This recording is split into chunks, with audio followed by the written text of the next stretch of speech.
Halo Sinekrip, balik lagi sama gue Rasyitari yang kali ini bakalan ngebahas sebuah drakor yang baru gue tonton. Dan ini drakor yang wow, keren banget. Ini drakor yang bahkan dari menit-menit awalnya tuh udah bikin gue tuh kehook sama ceritanya, sama presentasinya. Drakor yang juga gue yakin tuh bisa muasin penonton film tuh, penonton film yang mungkin belum terlalu familiar sama drakor, penonton film yang mungkin tuh nonton drakor cuman yang populer-populer aja, atau bahkan yang sama sekali nggak pernah nyentuh drakor. Ini gue suka banget dan peluangnya buat nanti ya, akhir tahun nanti tuh masuk top 10, daftar top 10 drakor terbaik favorit gue selama setahun tuh gede banget peluangnya. Judulnya adalah A Shop for Killers. Ini tayangnya di Disney Plus Hotstar dan total tuh ada 8 episode ya, keseluruhannya ada 8 episode. Dan 2 episode finalnya nih, 2 episode terakhirnya tuh bakal tayang hari ini. Makanya buat ngepasin tuh, buat menyambut final, gue publish reviewnya tuh hari ini juga. Biar rame, biar dikit-dikit tuh ya bisa nyebarin hype-nya lah. Soalnya saya lagi nih, gue suka banget sama drama ini, sama A Shop for Killers nih. Jadi kayak gue pengen spread the word soal drakor satu ini. Jadi ceritanya itu adaptasi dari novel yang judulnya adalah The Murderer's Shopping Mall. Itu bikinannya Kang Ji-young. Dan dari judulnya lu udah bisa membaca lah pastilah. Udah bisa nebak-nebak kalau ini adalah cerita soal para pembunuh bayaran. Dan dari opening episode 1-nya nih, bunuh-bunuhannya udah langsung dimulai. Biasanya ya drakor-drakor soal pembunuh pun kan gak langsung tuh kayak gitu tuh. Mungkin di beberapa menit awalnya udah ada pembunuhan satu, tapi habis itu tuh slow down, ngasih background karakternya dulu. Nah, Shop for Killers nih enggak. Dari detik-detik pertama, kemudian menit-menit pertamanya episode pertama tuh langsung sikat gitu, langsung bunuh-bunuhannya kerasa, karakter pembunuhnya udah langsung beraksi. Jadi seru dari awal. Bahkan gue berani bilang nih, Shop for Killers ini adalah salah satu drakor dengan opening scene paling keren yang pernah gue tonton dalam beberapa tahun terakhir lah. Di opening itu kita ngelihat protagonisnya yang namanya adalah Jong Ji-yeon yang diperanin Kim Hye Jun tuh lagi berlindung di sebuah rumah yang ya udah berantakan gitulah, udah acak-acakan, dan dari jauh ada sniper yang berusaha nembak dia. Di situ kita belum tahu kenapa rumahnya bisa acak-acakan, kita belum tahu siapa si Jian ini, belum kenal dia, terus kenapa dia ada di tengah kekacauan itu kita belum tahu. Siapa yang mau bunuh dia kita belum tahu. Terus siapa juga itu dua orang, satu cewek satu cowok yang sama-sama terjebak di tengah rumah itu. Kita belum tahu semua itu. Ketidaktahuan itu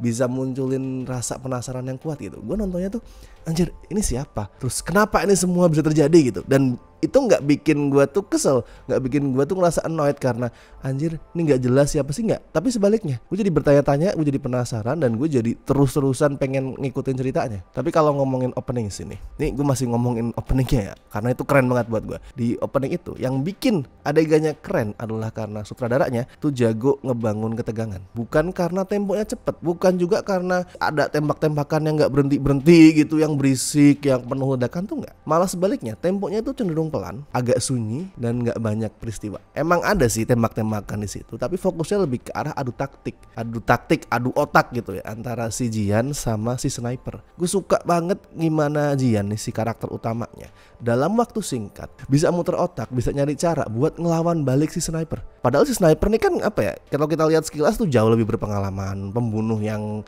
apa ya, berdarah dingin gitulah ya, yang nggak pandang bulu. Sedangkan si Jian ini cuman remaja cewek biasa yang nggak tahu dia diserang sama siapa, yang ketakutan, tapi dalam waktu singkat dia itu bisa muter otak buat ngalahin si sniper, buat counter, ngelawan balik sambil ngehindarin itu loh, sambil ngehindarin tembakan-tembakan yang mengarah ke dia. Itu keren. Itu selain tegang sama seru ya, karena gue dibikin deg-degan, anjir nih gimana dia bisa menghindari tembakan ini nih. Nah, selain tegang sama seru, part itu juga efektif buat ngenalin karakter Jian. Baru di episode pertamanya gue tuh udah yakin, oke, ini bocah cerdas nih. Dia bukan bocah yang nanti tuh cuma nunggu diselamatin sama karakter apa yang lain, sama cowok-cowok, enggak. Gue yakin nih dia dilempar, dibuang sendirian di tengah tembak-tembakan tuh dia bisa bertahan hidup, soalnya dia cerdas. Dan itu bisa dibangun cuma dari opening scene-nya. Itu loh pentingnya adegan pembuka. Kadang tuh pembuat film, pembuat drakor, series atau apapun tuh kadang mungkin lupa ya gimana maksimalin adegan pembuka gitu. Cuman sebatas ngebuka aja ya, udah ngenalin oke, ini karakternya ini, that's it. Tapi kadang tuh nggak dimanfaatin untuk bener-bener bikin penonton kenal dan bikin penonton tuh care sama protagonisnya. Dan A Shop for Killers bisa ngelakuin itu. Nah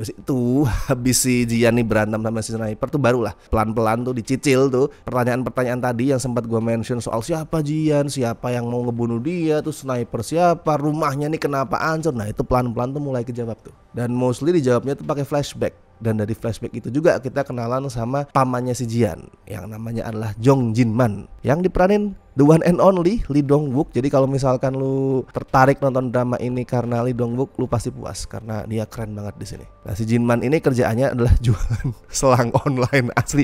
Tuh gue pertama kali denger kaget, ada ya. Gue tau lah ada orang jualan selang gitu, tapi ada yang mengkhususkan diri jualan selang, punya gudang gede cuman buat nyimpen selang, dan itu online jualan ya. This is something new gitu, dan itu menarik. Tapi itu kedok doang. Dia beneran jualan selang sih, emang diliatin gitu. Tapi sebenarnya pekerjaan asli si Jong Jinman ini, si Lee Dong Wook ini adalah jualan senjata. Ya kayak judul drakornya lah, A Shop for Killers. Dia ngejual senjata yang dibeli dengan konsumen, target pasar adalah para pembunuh. Dan itu si Jian nggak tahu ya, si ponakan yang tinggal bareng dia tuh nggak tahu soal keberadaan toko itu. Yang BTW nama tokonya adalah Murder Help, dan Murder Help ini bisa diakses lewat website. Kalau misalkan orang biasa tuh ngebuka website, ya udah websitenya tuh isinya adalah selang gitu, stok selang. Tapi kalau misalkan mereka punya kode akses, mereka bisa masuk tuh ke website sesungguhnya, ke Murder Help, untuk mengakses apa sih senjata-senjata yang dijual gitu. Tapi bukan di situ twist sebenarnya nih.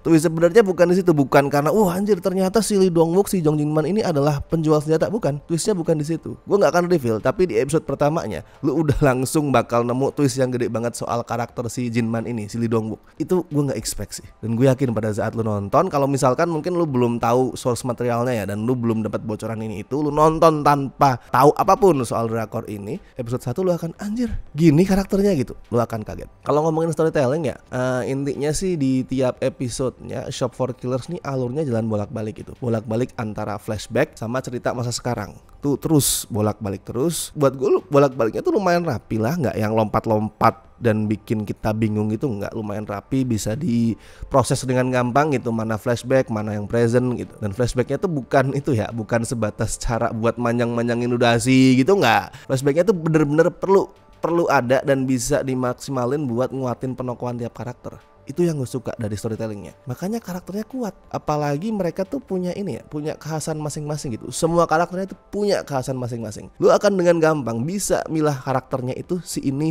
gitu. Misal karakter Min Hye dengan rambut pendek sama kemampuan berantemnya yang keren. Terus ada karakter tuh panggilannya Brother ya. Brother, dia tuh pakai topeng kayak rampok. Terus ada Pasin yang jago Muay Thai. Semua unik, semua punya ciri khas. Nah, itu adalah kekuatan di skripnya ya. Itu buat gue adalah hal positif yang didapat dari skrip ya. Dan skripnya tuh juga bagus di soal ini loh, soal world building, pembangunan dunia. Shop for Killers ini punya dunia yang dibangun itu dengan solid. Dia punya world building yang kuat, yang bikin dunianya tuh khas, unik. Contohnya gini, ada aturan di website Murder Help punyanya Jong Jinman ya, itu ada aturan yang pakai kode-kode warna buat ini loh, buat ngebagi kategori orang-orang yang berurusan sama website itu. Misalnya gini, ada merah itu buat siapa, ungu ditujukan buat siapa, kuning, hijau. Nah, setiap kode warna itu punya kategorinya masing-masing. Setiap warna tuh ada artinya lah nanti yang akan dijelasin, dan itu bikin dunianya tuh kuat, dunianya tuh unik. Selain skrip, directing juga oke. Directingnya juga unik tuh. Sama kayak opening scene yang tadi gue mention, keseluruhan Shop for Killers ini kerasa intens dengan cara yang unik. Skripnya sama directingnya itu bisa combine, nampilin action yang fresh deh, kreatif. Nggak asal tembak-tembakan, nggak asal pukul-pukulan, nggak asal kejar-kejaran. Ada juga adu taktik kayak tadi udah gue bilang, adu kepintaran karakternya. Dan seringnya yang gue suka banget itu lokasi tuh, setting itu berperan di adu taktik karakternya. Itu yang bikin Shop for Killer tuh spesial buat gue. Actionnya spesial tuh karena setting, lokasi itu bener-bener bisa dimanfaatin. Misal si Jian di 2 episode pertamanya yang dia berurusan sama si sniper itu, lokasi tempat dia bersembunyi itu bisa dia pakai untuk munculin titik buta buat si sniper, yang bikin si sniper tuh nggak bisa membidik dia. Terus ada juga di episode 4 si karakter Min Hye itu bisa ngebantai semua musuhnya, pembunuh-pembunuh yang lain sendirian, karena dia itu manfaatin kegelapan di dalam gudang yang lampunya mati. Itu jadi unik actionnya. Setting bener-bener dimanfaatin. Setting nggak cuman sebatas latar, setting tuh juga berguna, juga berperan penting di actionnya, di ceritanya. Nah, makanya walaupun nih overall nih Shop for Killers nih termasuk ceritanya tuh skalanya kecil karena cuman ada di seputaran rumahnya si Jinman ya, di rumahnya, di halamannya, di gudangnya, cuman di situ-situ aja. Ya kita kadang pindah ke tempat lain pas flashback ya, cuman kan mostly cerita utamanya di masa kini itu cuman ada di rumahnya Jinman. Walaupun cuman satu lokasi, ceritanya nggak pernah monoton, nggak pernah ngebosenin. Karena sekali lagi settingnya itu bener-bener diolah bener-bener dimanfaatin sama pembuat drakor ini. Tuh jarang loh, tuh jarang gue lihat ada di drakor lain. Biasanya ya udah gitu, settingnya udah cuman ada lokasinya gitu, atau mungkin setting itu dipilih karena kelihatan cakep. Nah di sini nggak, bener-bener diperhatiin. Oke, ada setting ini, gimana setting ini bisa berpengaruh ke actionnya, itu mantap. Ya kalau skor buat A Shop for Killers gue kasih 8 dari 10 lah. Keren. Ini drakor yang unik banget, dan sekali lagi ya, non penonton drakor nih juga bisa terpuaskan sama drakor ini. Misalkan lu penonton film, tonton ini, tetap lu akan terhibur. Jadi silakan ditonton, disikat. Tuh 8 episodenya tuh ada semua di Disney Plus Hotstar hari ini, jadi langsung ditonton. Dan kalau misalkan lu udah nonton semua, bisa lu bagiin komentar lu, review lu di sini di bawah video ini di kolom komentar, bagiin, silakan tulisin opini lu apapun itu, bebas. Oke? Nah, seperti biasa gue ingetin, jangan lupa like video ini, subscribe juga Cinecrip, terus lu bisa juga gabung di membership yang gue lihat tuh masih konsisten dan terus bertambah. Thank you banget. Gue tidak henti-hentinya berterima kasih sama yang setia join membership kami selama berbulan-bulan ini jalan tuh. Masih gue lihat ada yang dari bulan pertama gabung terus sampai sekarang tuh. Thank you banget. Nanti kita segera ketemu di live stream khusus membership untuk bergunjing. Oke. Baiklah kalau begitu, gue Rashid Hari. Sampai ketemu di review-review berikutnya.